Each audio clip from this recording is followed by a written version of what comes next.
You may be wondering why I'm playing with my organ in a crowded church.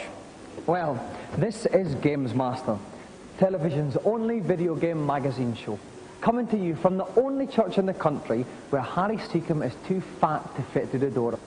But nevertheless, we've managed to squeeze an ample portion into tonight's slot, with news, tips and game reviews guaranteed to have people stealing from their parents' purses to purchase them.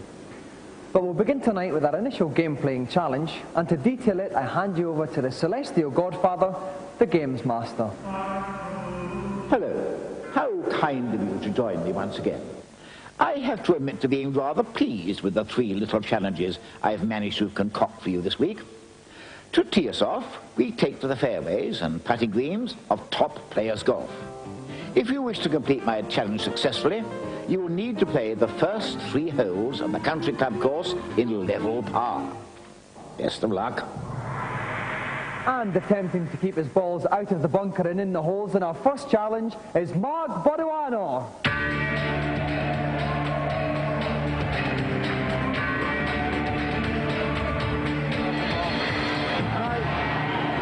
Now Mark, I understand you're a bit of a mean golfer in real life. Well, that's right. I play at Ross and White Golf Club, and I have a handicap of 4. Right, okay. Now, how do you fancy your chances on the computer equivalent? Prefer to be doing the real thing, but I'll give it a go. Okay, if you'd like to get the feel of your clubs in our hot seat, we'll get ready to tee off. And trying to keep me on the fairway is my own little handicap, Neil West from Sega Power. Welcome, Neil. Thanks very much, Dominic. Now, any general tips you can give Mark? Well, on the Neo Geo, yeah, the golf game's quite tricky. Basically, he's just got to make sure he stays on the fairway. That's the most important thing. And another little piece of advice is don't trust the caddy. They may look very, very pretty, but they often tell you completely the wrong thing. Okay, then. Are you ready, Mark? Yeah. Then go to your caddy who's waiting for you at the first hole. Okay, now on this first hole, he's obviously, what's he going to try and do with his first shot? Okay, well, first of all, he's taking a wise precaution of having a look about the course before he starts, yeah? He's got to set himself up for his shots, and so he'll have worked out that he needs a shot onto the first fairway. Let's see if he's made it. Wax that one. Oh, my dear, he's hooked that a little bit, but it's sneaked very, on the fairway. Onto the fairway. Well, very risky shot, but it's paid off a bit. It has paid off indeed. He's now set up very nicely indeed. Okay, now we're coming up for the second stroke here. Okay, he's using a 4-iron, and he must, right, this meter up here, he's gone for a 100% strength shot, which is quite risky, because he now runs the risk of either slicing or hooking it. Oh, is it going to run out in the fairway green? Yes, it's on the green. Oh no, it's got too far. Oh my word! Just slipped off of the green there into the rough at the side, but nevertheless, quite a good stroke. Almost an excellent shot. Very, very good indeed. He's picked himself a sand wedge, a little chip shot. Delicate chip. Oh my word, he was nearly sunk it there. But he's left on the green for his par putt. Okay, he's got to get a par to stay in the running for the challenge. He's got a par each hole, so it looks like he's okay on this one, if he can just sink this putt. And it's in there! He's done it. So now we're going on to the second hole. Quite a tricky, thin little hole, this one, Neil. Yeah, that's right. There's a couple of really nasty bunkers, and if he really takes a swipe and mucks it up, he's going to end up in the sea. He's picked himself a 1-wood, and off he goes. 100% whack. Oh, and he wallops and that one. And it looks to be doing okay. What a nice stroke. Couldn't have been much better, could it? Lovely first stroke there from 213 yards. That really is a very good shot. Okay, now he's going to whack it again there. Is he going to stay on? Oh, he may have just over the net. He may well be going for the bunker here. And just on the rim of the bunker there, Neil. Very dangerous. This guy's got luck on his side. Yeah, 90 yards. The sand wedge would actually do it, yeah? Or he's going for a pitching wedge as it happens. Give him a little bit more lane. That's right, especially when you consider he's in the rough. Right. Nice lofted club. Here we go. This one should sail straight up in the air. Yep, there it goes. You can follow the shadow on the ground. Right. And is it going to creep on the green just about? He might. Oh no, he didn't make it. Oh. It's in the rough. That was bad luck. But again, that was only his 3rd shot, and he's got another 2 to get it in. He's still on course. And to win the challenge, all he has to do is stay on par. That's right. A nice little chip up. Oh my word! It could be going in. Oh! That was a beautiful little shot.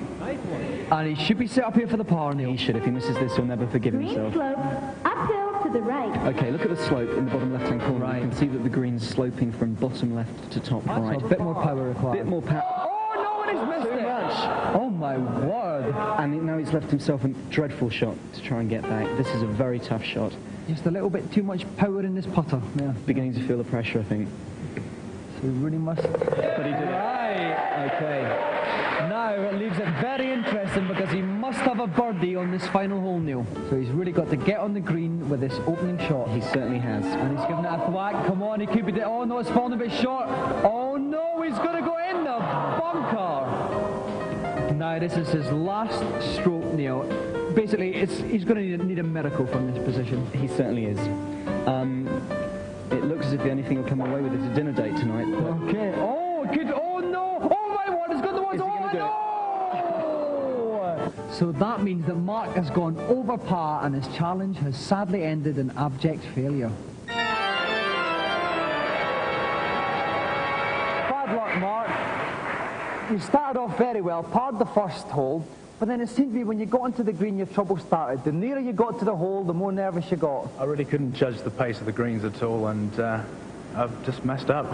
Okay, well, we've very much enjoyed having you on the show. Have you enjoyed it, Mark? Yes, thanks, Dominic. Okay, a round of applause again for our gallant contestant, Mark Budawano. And while Mark treads back to Ross-on-Wye for a sad stroke or two on his own, we're going to cast our eyes over the latest reviews. This week we take to our TARDISes and have a look at futuristic games. First up on the Amiga, fight through claustrophobic corridors of furious facehuggers in Alien Breed. The scenery is very detailed, a lot of interesting lighting effects, which work quite well. I enjoyed the game, but basically it goes on the same, like shooting the monsters. The same monsters appear all the time. Well, Alien Breed is very atmospheric, but if you're looking for an involved space adventure to blast away at for a while, you're going to be disappointed because it's the same a lot of the time.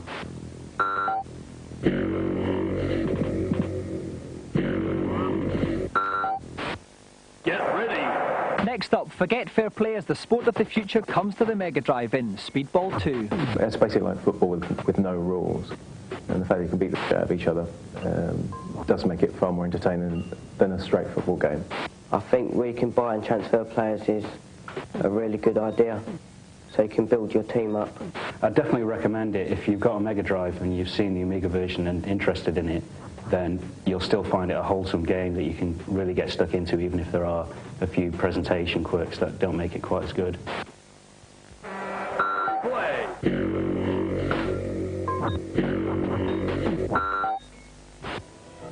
Finally, on the PC, take to the stars for some aerial acrobatics in Wing Commander 2. There's a lot of flash presentation and a lot of attempt to create an atmosphere with the graphics. And the thing is, when you get down to it, the graphics is all there is. There's not a lot of depth to the gameplay at all. Looks all very nice, but incredibly boring to play. Very, very dull.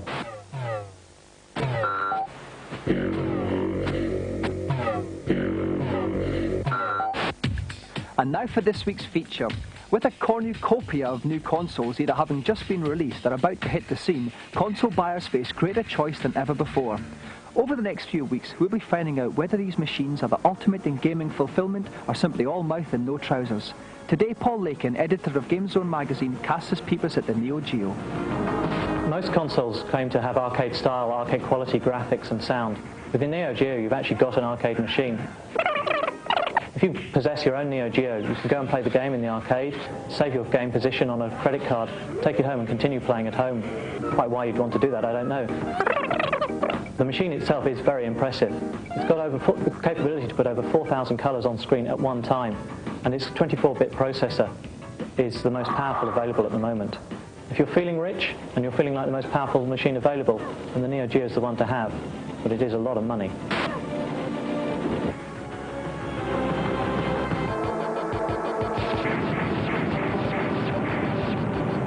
If you'd like more information about anything in the programme, you can call the Gamesmaster Club. We'll give you the number at the end of the show. A couple of stonking games there. Now, about this time every week, I don't half fancy a celebrity challenge. Well, this week is no different. To hear all about it, let's call up Gamesmaster. Nice to see you again. I do hope you enjoyed my last little jaunt. For my second challenge this week, I thought we might take to the piste with Ski or Die. A most amusing little game in which carefree young stunt skiers, or hot doggers as I believe they're called, perform dazzling aerial acrobatics. You will have 3 jumps with which to impress the panel of 6 judges. Marks are awarded for speed, altitude, difficulty of maneuver, and grace. So come out spinning and reach for the skies.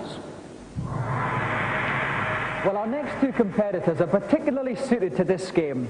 Game players extraordinaire, as well as being masters of the piste.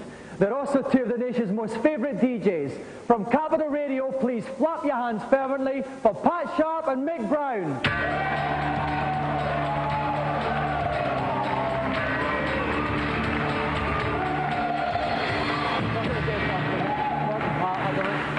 Now, Mick, first of all, how long have you been a joystick waggler? Well, I've been a joystick waggler for quite a few years. I was once arrested for it, but ever since I took up this, I've found that you can't get arrested for it, so it's been quite a few years. Okay, now, Pat, we know you're a games fan as well, but you're also quite a big skiing freak also. Yeah, as you said, Dominic, you know, going on the piste is fun, but it's the old après ski that I prefer, just taking it easy, but I'm going to give it my best shot today. Okay, now, I know there's a bit of rivalry between the two of you. I have to ask you, Pat, can you take Mick?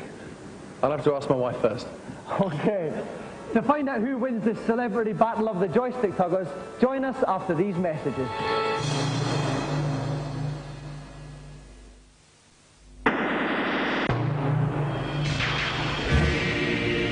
Welcome back. We're getting ready for the battle of the DJs here. Mick Brown against Pat Sharp in an aerial skiing contest. Joining me in my pulpit piste from Computer and Video Games magazine is Tim Boone. Hello, Dominic. Tim, welcome back. Any general tips you could give to our two DJ game players? Sure. The tips I'd give the guys is to waggle the joystick like hell before you actually take off, to get as far off as you can into the atmosphere and do as many loops and back spins and flips as you can. Really impress those judges. Really go for it, basically. Okay, speed, skill and smoothness then, guys. Are you ready? Ready. Okay, Mick, take your first jump. Mick's obviously going to try and get as much speed as he can. Absolutely. He's got to wiggle that joystick like crazy to get so that when he hits the end of the slope, he's off into orbit. Oh, and he's up high. It's a daffy and a double Mobius flip. He's going to straighten up. He's straightened up. What an opening jump from Mick Brown. Very, very nice jump indeed. Oh, low to high sixes. What a stunning opening jump. Average 31.9. And now, Mick, take your second jump. What's he jump out? So he's going to try and build up as much speed as possible. He's coming tearing down there, off the lip of it, and it's up. Someone's gone wrong. Oh dear. And the crowd don't like that one. But he scored remarkably highly, Tim. Why was that? It was a very clean jump. It was very fluid, but he didn't do very much. The judges are looking for fluidity and confidence as well. But they like a bit of smoothness. Yeah, but for the really high points, they like the action. Okay, then. So, Mick, take your third and final jump. This is the big one. So Mick's going to go all out here. He's battling his joystick like mad. He's going off the lip. And he's, one daffy, two daffies, stuck in a daffy, and landed. That's a safe jump. A safe jump, quite a low score, but it could be enough, an average of 13.0. So Mick's total is, in fact, a mammoth 54.5.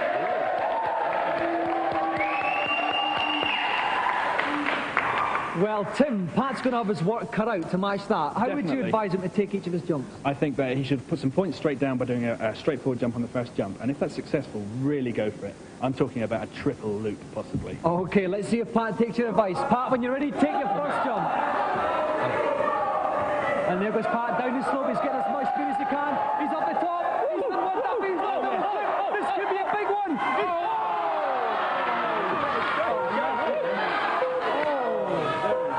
Averages 40.9 for his first jump. Tim just tried to be a bit too special, didn't he? Absolutely. At the very last minute was just too ambitious. Should have left it as it was, gone for those big points, and he would have scored a massive amount for that. Okay, so Pat needs quite a big jump here now. Here he goes to his second jump. And he's going down the wrong way. He's approaching the lip. It's a nice, pretty nice lip. One daffy, one flip, two flips. He's got to straighten up here now. And he scored low with the judges there, 7.4. Now, by my calculation, he's got to score over 30 for his final jump. Tim, is it possible? He can do it, but it's got to be something. He's got to go into orbit, basically. Right, and he's got to land safely. That's where Pat's problems are, coming down to earth. Okay, Pat, your fans are cheering you on. Take your third and final jump. And Pat's bombed in the wrong way. He's given it all this time. He's up in the air. He's done one backflip to the top, one daffy. He hasn't straightened up. Oh, he's straightened up just the time. 3.9, 3.8, 3.1, 3.8. 80.3 average. I don't think that's enough, Tim. It was a good jump, but it simply wasn't enough. He needed something very spectacular there. Okay, and the final score for Pat was 40.6. Just edged out by Mick, who is tonight's winner.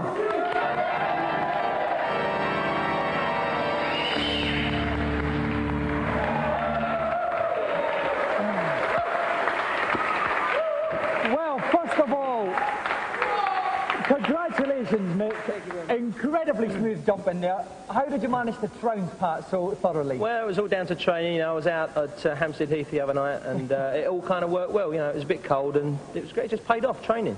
Okay, well now, Pat, you did some very fancy work, but you just seem to be trying to do a bit too much there. Well, my jumping's a bit like my jumper, really, a bit too much, so that's why. I can quite agree with that. Yeah, that's the thing. Well, I'm afraid, Pat, that you've missed out on our star prize, which goes to Mick. Now, Mick, it's even better than a car. I'm sure you've won many awards for DJing, but none as special as this. Trip around the world? Our special, huge, golden Gamesmaster joystick!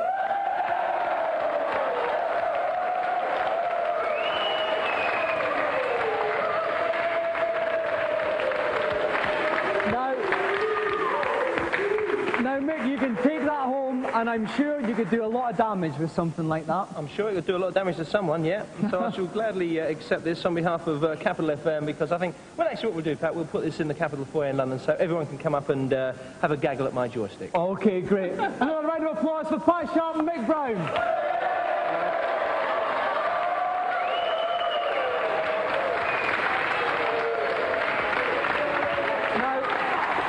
Now, Pat and Mick obviously have their problems. We can't help them. However, if you do have a problem on a computer game, send it into Gamesmaster and we'll see what he can do about it in the consultation zone.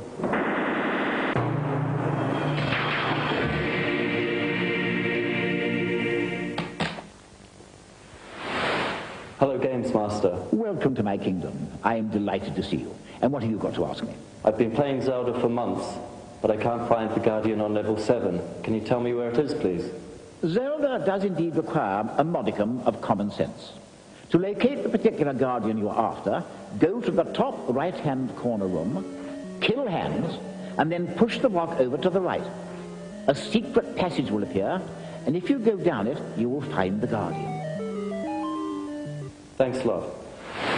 Next, please. Hello, Gamesmaster. Hello, and nice to see you. Now, what can I do for you?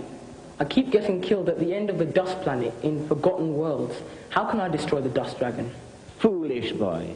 It sounds to me as if you've been overlooking the fact that the dragon's only weak point is its heart. Shots aimed anywhere else are simply wasted. If you stray low to avoid the razor claws and keep firing at the heart, you should have no trouble disposing of the beast. Oh, that's brilliant. Thanks very much. I'm sure you'll be very glad to see the back of that one. Next, please. I've been told there's a warp on level 1 of Snake, Rattle and Roll, but I haven't been able to find it. Can you tell me where it is, please? Indeed I can, young man, though I do feel you should have moved on from this game a long time ago. Oh, well, no matter. From the start, keep going right as fast as possible, avoiding all obstacles. Eventually, you will see a rocket. If you jump up and catch the rocket, you can walk to level 8. That's great. Thanks very much. Well, you will find it works. And that little revelation brings the session to an end. I do hope the advice is going to be of some use. Goodbye for now. Now it's time for this week's final challenge. Let's go over to Gamesmaster to find out what it's about. The last of this week's challenges is on a game called Brat, in which you need to guide an innocent, nappy-clad babe through a perilous maze where all manner of dangers lurk. Your task is to get through stage 1 of level 5. Anticipation is the key. If you let the child cop it, or if you dawdle and get caught by the scrolling screen, the challenge is over. Good luck. The life of an innocent child is at the mercy of your mouse finger. And here, attempting to guide his very own child through the perils of our final challenge tonight, please could you give a very warm Gamesmaster welcome to Michael Merryn.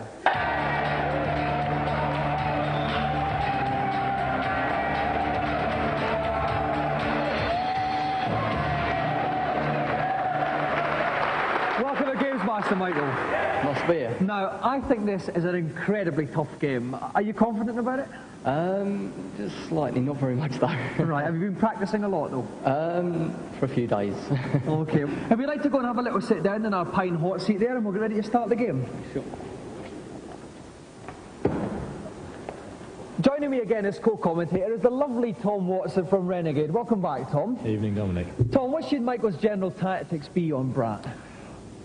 Particularly on this level, what he has to watch out for is the screen scrolling down and knocking the character off. Right, okay, Michael, are you ready? Get guiding that baby. Okay, what's the first obstacle he must overcome here then? Well, the first thing for Mike to watch out for, Dominic, is the shark, which we can see in the bottom right. What he's doing at the moment is he's picking up as many of these items as he can find. He'll need to use a lot of them later on. As you can see, he's put a triangle down there, which will stop the screen from scrolling down. This gives him more time to plan, to put out the items which are going to stop things. He's put some meat in the river, that's taken the shark out for a while. Okay, now he's coming at a crossroads here. How could he go over these gaps here? Oh, he's building them bridges. Yeah, he's building the bridges. You can see at number 5 above the bridge icon in his control panel. That shows how many he can A little fellow there, there's a little prick and he's disappeared. He has indeed. He's gone sailing upwards. Now he just has to watch out now for getting around this. There's a slide coming up, and he's using his dynamite to blow the bricks. He's got another shark to take out. And is that a submarine he's about to pick up? That's a submarine. He's going to need that a little bit later on. Yes. Okay, so how is he doing now at the game? He's doing pretty well. He's probably about halfway through at the moment. He's stopped on the edge. He's distracted the shark with some meat.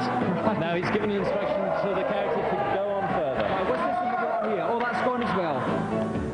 Now, how far is he through the game, Tom? He's about halfway down there. I think he's doing extremely well. Picking up items. He's got a bone there. Will that come in useful? The bone will come in useful right at the end of the level. Now he's going to slide down this. He's put a stop token down. He's missed it, and there he goes.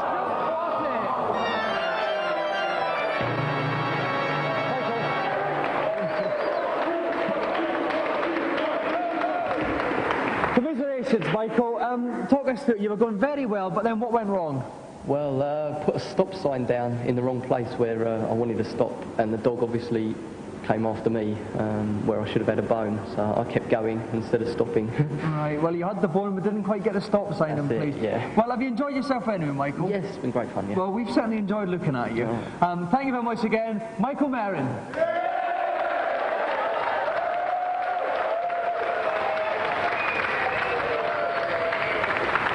So that's it for tonight, but there's a sniff of Darjeeling in the air. So, it's on with the smoking jacket and off to the cloisters. Keep pounding the keyboard and we'll see you in 7 days. Good night.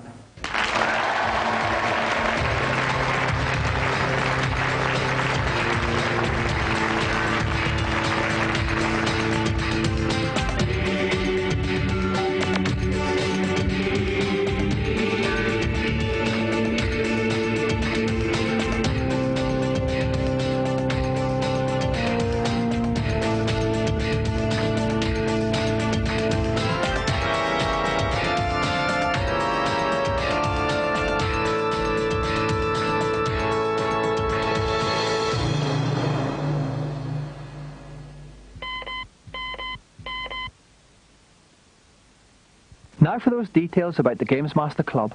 We have free t-shirts, new competitions and posters with information about the show. The number to call, and please dial carefully, is 0891 600 123. Calls are charged at 36 pence a minute off-peak and 48 pence at all other times. If you're under 18, please ask permission before making the call.